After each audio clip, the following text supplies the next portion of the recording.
তো আগের ভিডিওতে তোমরা দেখতে পেয়েছিলে যে আমি একটা কমিক বানাচ্ছিলাম, কারণ আমার পিসির মেয়ে মানে আমার ছোটো বোনের স্কুল প্রজেক্টে সেটা লাগবে বলে। তো ওকে বলা হয়েছিল কোনো একটা অ্যানিমেলের ওপর বেস করে কোনো একটা কমিক বানাতে। তো আমরা ডগটাকেই সিলেক্ট করে নিয়েছিলাম। কমিক তো বানানো হবে এটা ঠিক হলো, ডগ নিয়ে বানানো হবে সেটাও ঠিক হলো, বাট কি গল্প হবে সেটা আমার বোন কিছুতেই ঠিক করতে পারছিল না। তো সেই গুরুভারটাও এসে পড়লো আমার উপরে। তারপর অনেক ভাবনা চিন্তা করে গুগলে কিছু সার্চ করে আমিও একটা গল্প লাস্টলি বানিয়েই ফেললাম।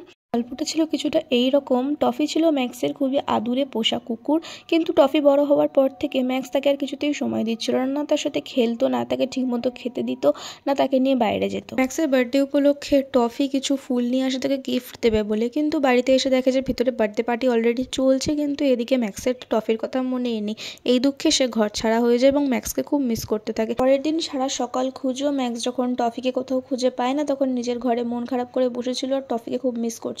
এমন সময় তার মা টফিকে নিয়ে আসে এবং তাকে বোঝায় যে অ্যানিমালসেরও ইমোশনস আছে, সেটাকে হার্ট করা উচিত না। ম্যাক্সের অবহেলা টফি একদমই মেনে নিতে পারেনি, যার জন্য সে ঘর ছেড়ে চলে গেছিল। তাই এমনটা যেন আর না হয়। তারপরেই হয়ে যায় ম্যাক্স আর টফির মিল, আর এভাবেই হয়ে যায় আমার গল্পের হ্যাপি এন্ডিং।